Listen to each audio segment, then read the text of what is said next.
Mármore na cozinha nem pensar. Granito branco sempre vai manchar mais. Tapete, cortina e sofá tem que ter a mesma cor.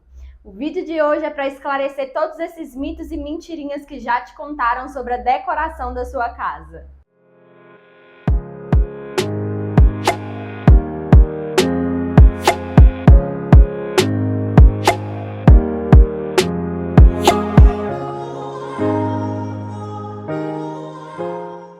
Oi, eu sou a Thaisa Tosati, sou psicoarquiteta, sejam bem-vindos de volta ao nosso canal. E o vídeo de hoje é muito especial não só pela data, porque caiu como uma luva, mas também porque a gente vai desmitificar várias regrinhas que já te contaram ao longo da vida sobre a decoração da sua casa. Muitas vezes isso aconteceu porque a pessoa teve ali uma experiência ruim em determinado assunto dentro de casa e aí acaba repassando porque não teve ali um auxílio profissional adequado para estar desmitificando tal coisa dentro da casa dela. Então, o primeiro mito que eu quero desmitificar por aqui é a expressão de mármore não pode ser usado na cozinha. Essa é uma frase que em partes é verdade, mas por outro lado, eu vou te mostrar aqui algo que talvez você ainda não saiba. O que acontece? O mármore, assim como o granito, é uma pedra natural. E se for comparar das duas pedras, o mármore vai ter ali os poros mais abertos. E isso vai fazer com que essa pedra tenha muito mais facilidade para manchar. Então, o mármore comparado com o granito vai manchar muito mais fácil. Por isso que o granito também é amplamente utilizado aí nas bancadas de cozinha, justamente por essa resistência à mancha que o mármore não apresenta. Porém, são pedras totalmente diferentes, né? O mármore, como você já conhece, é aquela pedra natural que vai ter ali os veios bem marcados, totalmente diferente do granito. Então, são propostas e estilos de decoração diferentes aí para sua cozinha. E quando a gente fala de cozinha, a gente sabe que a gente vai estar mexendo ali no ambiente com vários ingredientes, vários líquidos diferentes, ácidos, e tudo isso pode vir sim a manchar se você utilizar na sua cozinha esse mármore comum, esse mármore convencional, justamente porque ele tem esses poros mais abertos. Mas, como eu disse, essa é uma meia-verdade, porque o outro lado que você talvez ainda não conheça do mármore é a categoria do mármore dolomítico. Muitas vezes você vai encontrar aí na hora de pedir nas marmorarias como mármore Paraná. Então, esse tipo de mármore, ele comparado com o mármore convencional, vai ter os poros da pedra mais fechadinhos, bem parecido com o granito. Então, ele está liberado para você utilizar na sua cozinha, porque realmente vai ser ali parecido com o granito, não vai ter aquela facilidade toda para manchar, mas você precisa saber também que é uma categoria de mármore um pouquinho mais caro, então você vai precisar investir aí mais do que no mármore comum. Se você não se importar com essa questão de manchas ou tiver ali sempre a prontidão de estar fazendo a manutenção e a limpeza do mármore comum, você também pode utilizar com tranquilidade, mas ciente de que realmente vai ter que ter esse cuidado maior. Agora, se você não tem ali tanto tempo, não quer esquentar a cabeça ali com essa questão das manchas, dá para usar sim essa categoria do mármore dolomítico, que é bem bonito, né? O mármore Paraná, como a gente já falou, e que vai ser bem parecido aí com a categoria dos granitos. E já que a gente falou de granito, uma coisa que eu sempre ouço, principalmente aqui como arquiteta, no dia a dia do escritório, são as pessoas não quererem colocar aí o granito mais clarinho, como o próprio branco siena ou branco pitaia, por justificarem de falar que o granito branco mancha enquanto o granito preto não mancha. E isso é um verdadeiro mito. E aqui não tem meias verdades, sabe? O que acontece? O granito, a gente já falou, é uma pedra natural. E apesar de ter essa resistência com manchas, é uma pedra natural que pode sim vir a manchar.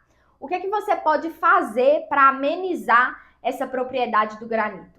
É fazer realmente a impermeabilização antes de pedir a pedra aí. Então você já faz essa impermeabilização e no dia a dia, né, do uso aí da sua cozinha, do seu banheiro, de qualquer lugar que você estiver empregando o granito, é realmente fazer a manutenção dessa impermeabilização, justamente para evitar que essa pedra consiga lhe manchar com mais facilidade. Então, se você tem problema com essa questão de manchas, tem que sim fazer a impermeabilização da pedra. Você vai perceber aí, você pode lembrar de alguma casa que você já foi, que tem ali o granito, que quando não é impermeabilizado, a própria água ali, né, que você lava a louça, por exemplo, a água que fica ali um pouquinho empoçada, acaba manchando a pedra. Justamente porque, apesar de ter resistência, ela vai ser sim uma pedra que pode vir a manchar, porque é uma pedra natural, gente. Isso é comum, isso é normal das pedras naturais. E aí não existe essa de que o granito branco, o granito clarinho vai manchar, enquanto os granitos mais escuros não mancham. Todo granito vai manchar, todo granito é uma pedra natural. O que acontece é que nos granitos mais claros, com a superfície mais clara, essas manchas tendem a ficar em maior evidência. Enquanto que os granitos mais escuros, né, que tem ali uma coloração, não vão apresentar essas manchas com facilidade. Mas ambos os granitos, seja claro ou escuro, vão sim manchar. O que você pode fazer para evitar, como eu disse, é fazer a impermeabilização dessa pedra e usar com tranquilidade, seja nos banheiros, nas cozinhas, área gourmet, lavanderia, seja num nicho iluminado. Há infinitas possibilidades aí para essas pedras, mas desde que você tenha esse cuidado na manutenção e na impermeabilização. Outro mito que é uma luta constante para que eu consiga colocar na cabeça das pessoas e também agora na sua, é sobre a iluminação. O que eu mais ouço como arquiteta, inclusive já compartilhei por aqui em outros vídeos, é das pessoas falarem que a luz branca ilumina mais que a luz amarela. Gente, esse é um grande mito. Isso não existe, não tem como isso ser verdade, porque eu vou te explicar agora em relação à iluminação. O que acontece? Uma lâmpada branca ou uma lâmpada amarela podem vir a iluminar da mesma forma. O que vai determinar se uma lâmpada ilumina mais ou menos que outra não é a temperatura de cor dela, ou seja, não é ela ser branca ou ela ser amarela ou ela ser uma temperatura mais neutra. O que vai determinar se ela ilumina mais que outra lâmpada é o fluxo luminoso dessa lâmpada ou dessa fita de LED ou desse objeto que vai estar ali iluminando. O fluxo luminoso é uma propriedade aí da lâmpada que é medida em lumens. Então, quanto maior a quantidade de lumens, mais essa lâmpada vai iluminar. Ou seja, se você tem uma lâmpada branca e uma lâmpada amarela com 800 lumens, ou seja, vai estar ali com a mesma quantidade, o mesmo fluxo luminoso, elas vão iluminar da mesma forma. Não tem como a lâmpada branca iluminar mais do que a lâmpada amarela. Muitas vezes as pessoas também associam aquela questão de que a lâmpada branca você consegue enxergar melhor os objetos, né? Isso também é outro mito. Por quê? A propriedade que determina, né, essa nitidez de ver os alimentos, de ver os objetos ali dentro do ambiente, é o IRC da lâmpada. Então, esse IRC, para você conseguir enxergar ali com mais fidelidade os objetos, as cores também, ele precisa ser bem próximo de 90, IRC próximo a 90. Se você tem uma lâmpada ali que vai ter um IRC menor que 70 por ali, você já vai ter essa dificuldade a mais de ver a fidelidade das cores e dos objetos. Mas, contudo, uma lâmpada amarela e uma lâmpada branca podem apresentar as mesmas propriedades, tanto em fluxo luminoso como em IRC, e mudar apenas a temperatura de cor. Ou seja, elas vão iluminar da mesma forma, elas vão ter ali a mesma nitidez de você conseguir visualizar os objetos, porém elas vão estar ali com a temperatura de cor diferente. Então não é desculpa para você ficar aí colocando lâmpada branca dentro do seu espaço, até porque quando a gente fala de ambientes residenciais, o ideal é que você trabalhe sim com a luz mais amarelada. Então, se você quiser entender mais sobre isso, né, do porquê utilizar essa lâmpada mais amarela, que vai ter a ver ali com o seu ciclo circadiano, que vai ajudar ali até mesmo na sua rotina do sono, vou deixar um vídeo que a gente tem aqui no canal, aqui nos cards e também na descrição, para você conferir tudo bem certinho. Agora, fala a verdade, essa da iluminação, com certeza você já deve ter ouvido falar e com certeza por algum momento já passou a acreditar, né? Me conta aqui nos comentários se realmente conseguir desmitificar essa questão da iluminação aí para você.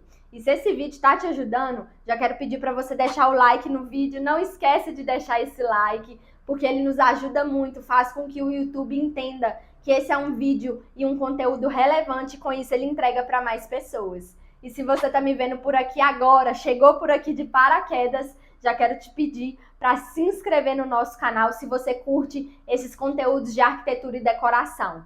Por aqui, toda semana a gente tem vídeos novos para te ajudar aí a ter um lar, a ter uma decoração que tenha bem da sua personalidade, que você tenha ali uma casa bem prática de acordo com as suas necessidades.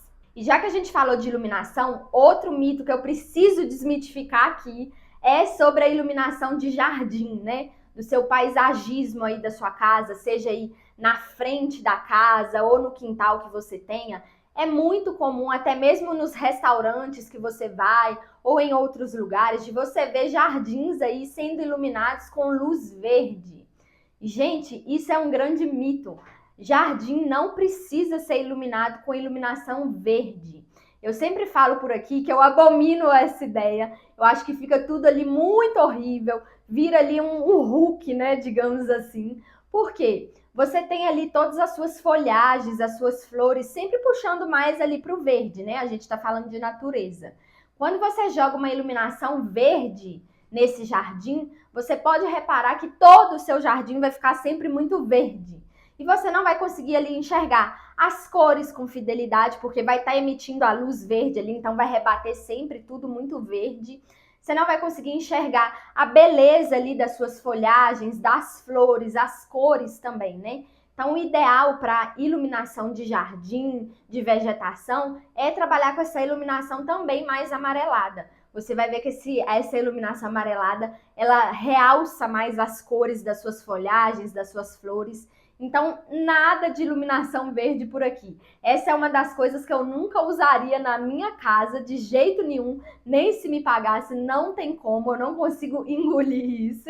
Inclusive, eu fiz um vídeo aqui no canal te mostrando algumas coisas que eu não usaria na minha casa nem de graça. Vou deixar esse vídeo também nos cards e na descrição. Por fim, outro mito que as pessoas têm aí na cabeça e que não é bem verdade é da seguinte expressão: sofá, cortina e tapete tem que ser da mesma cor. E realmente isso não é uma regra. Você pode sim utilizar, né, a mesma tonalidade aí para sofá, para tapete, para cortina, porque geralmente vão ser elementos que vão estar ali bem próximos, né, dentro da sua sala de estar ou da sua sala de TV, mas não necessariamente é uma regra que você precisa seguir ali a fundo, bem certinho. Você pode trabalhar com esses elementos em cores completamente diferentes, criando um ambiente ali mais ousado. Não existe essa regra em si. Você pode ter ali um sofá colorido, por exemplo, enquanto o tapete e a cortina vão estar ali da mesma cor ou em tonalidades parecidas. Tudo vai depender do estilo de decoração que você está criando aí para dentro da sua sala. Eu gosto bastante de trabalhar com uma paleta ali que seja mais monocromática. Então, se eu utilizei o sofá ali num tom de bege, eu já coloco o tapete num tom de areia, a cortina num tom de marfim ou de bege também, mas que sejam tonalidades diferentes, apesar de estarem ali se complementando dentro do visual do todo ali do espaço, ficando bem harmônico. Mas, como eu disse, você pode trabalhar com esses elementos também em cores, né? Então, trazer cor para o sofá, trazer uma estampa diferente para o seu tapete. Eu só não gosto de empregar muito cores nas cortinas, porque eu acho que é um elemento visual ali que vai estar trabalhando com a luz, né? Luz solar, luz natural. Então, eu acho que esse é um elemento que tem que se manter um pouco mais neutro, né? Mas em relação ao tapete, pode sim vir a ser estampado, pode vir a ter ali uma cor, pode estar combinando com o seu sofá também. Então, se você trabalhar, por exemplo, com um sofá azul e o tapete tem uma estampa ali com tons de azul, também fica bem legal. Ou você pode trabalhar com tudo mais neutro, desde que não sejam ali tonalidades iguais, sabe? Eu nem gosto muito dessa opção de ter ali todas as cores ali dos elementos todos iguais. Eu gosto de trabalhar com essa variação de tonalidades, criando um ambiente mais monocromático ali, dependendo da sua paleta. Depois de conhecer essa lista aqui de mitos que eu deixei aqui para você, me conta nos comentários qual deles você já desmitificou e eu consegui te ajudar com isso. Ou me conta algum outro mito que você já ouviu por aí sobre a decoração da sua casa, para que eu consiga te dizer se realmente é um mito ou se você pode seguir realmente essas regrinhas que a gente consegue aí ao longo da vida. E já que a gente falou de mitos aí de decoração, já vou deixar essas outras duas sugestões de vídeo que eu tenho certeza que também podem te ajudar. Beijo!